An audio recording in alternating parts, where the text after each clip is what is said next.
Steel Plaza. Please stand clear of the doors.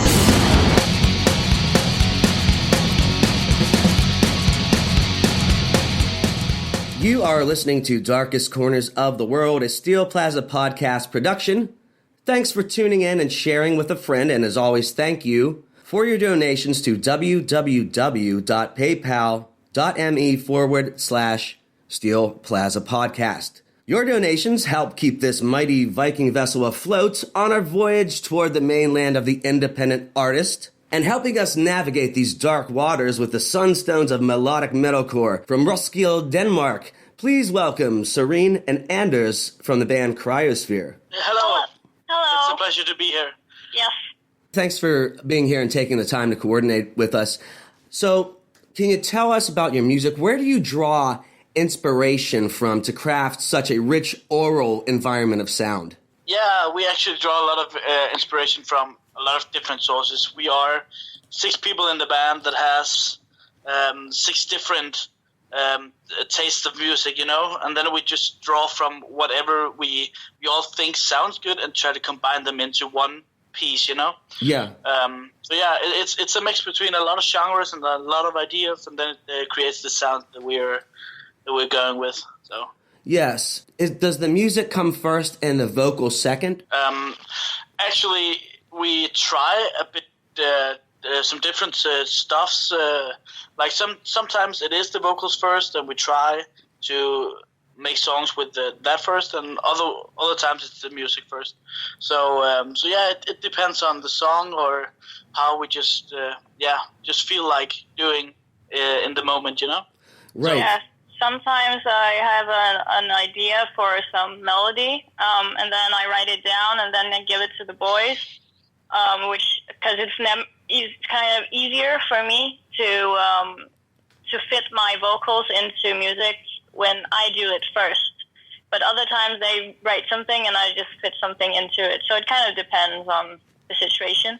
Right. And with your type of music, there's so many parts to it that the vocals could literally go anywhere. So that must be a challenge for you. Yeah, it could be a challenge sometimes, but it also makes the process just so much more fun, because you can go wherever you want to go. There's no limitations to what you want to do. So sometimes it's also a gift that we can do all the stuff that we want and put it into one song or 2 songs or something like that.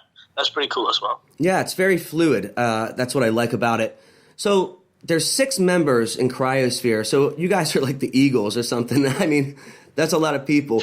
Was that by design, or did you add on as you developed as a band? That is actually by design. I was the founding member of the band, and I wanted to make music with screams, and I'm not like amazing screamer myself, so I thought I'd need someone to do that part, and that's how we ended up with 6 people. Yeah, it's really interesting because you don't have that type of stuff all the time with a lot of bands. Now, with the 6 people, is it a little bit of somebody stepping on each other's toes to come up with an idea, or do things pretty much come together pretty easily, almost in a non-verbal kind of way? Yeah, the only time we step on each other's toes is in our rehearsal room, which is kind of a small room. So, but otherwise, we're actually pretty good at listening to each other and figuring out ideas. So, not yet have we been stepping on each other's toes and been vocally or verbally offensive towards each other or something like that. We've been pretty understanding when doing music together, and that's why I think that this group is also sticking together for a long time, because we just enjoy each other's company, and we make space for each other. So that's pretty cool. We're friends as well. So it's kind of, we have that respect going into it, that we respect each other's work, and that's how I think it's going to be amazing later on.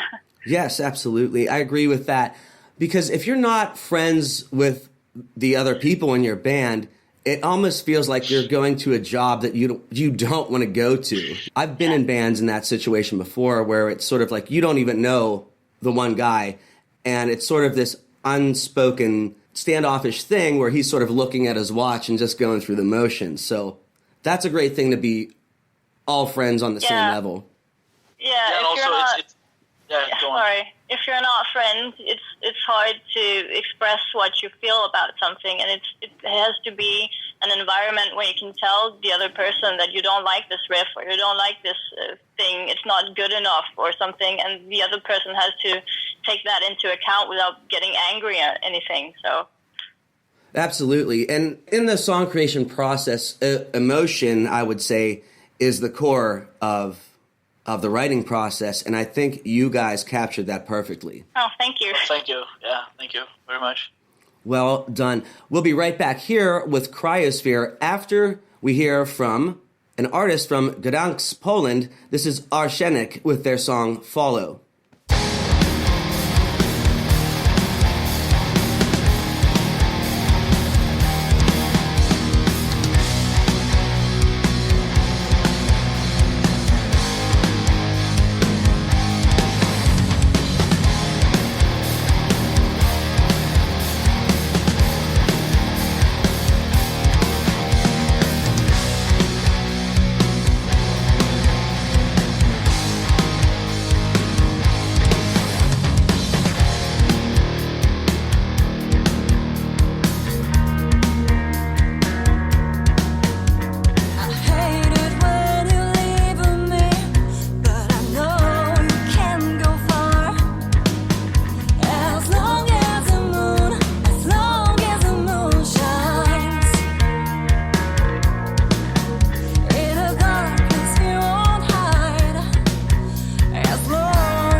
Right back here on Darkest Corners of the World with Serene and Anders from the band Cryosphere.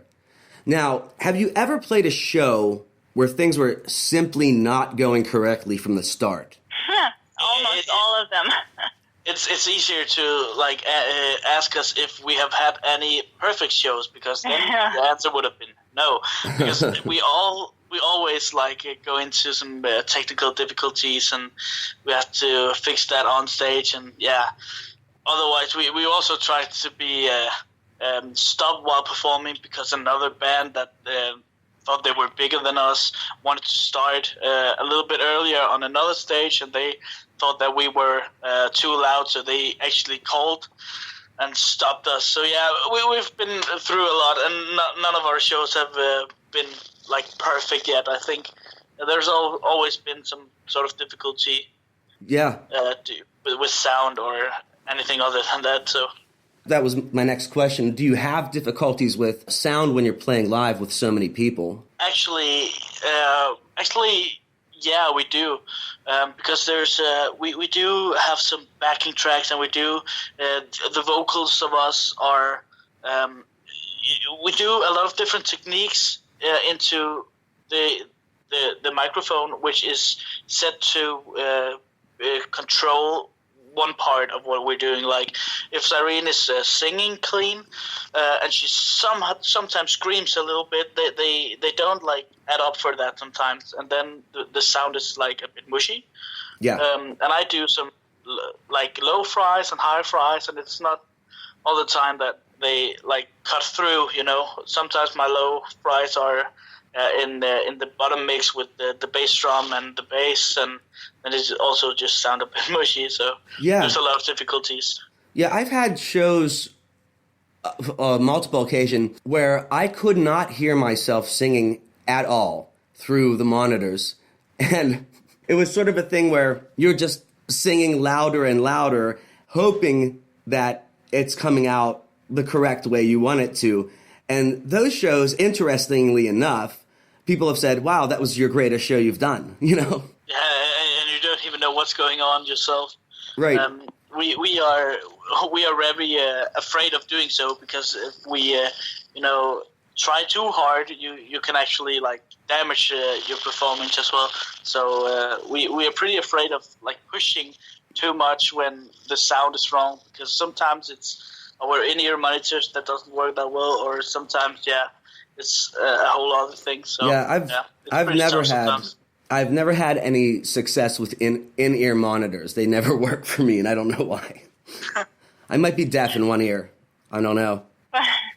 For us, the in-ear monitors have been a big help, because we have a lot of feeding from our mics, because they have to turn up the gain so loud on us, because our volumes are very low.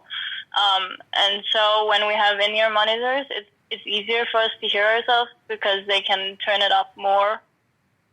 So in that sense, it has been great to have them, but when they don't work, it's very, very bad, because we rely on them so much. And if we don't have them and can't hear ourselves, we push too much, as Anna said, and our voices can't handle that. So we're actually very scared of that, because it's very damaging for the voice. Yes, I agree. We'll be right back here with Serene and Anders from Cryosphere after we hear from this next artist from Austin, Texas. This is Jenny Parrott with Daughter.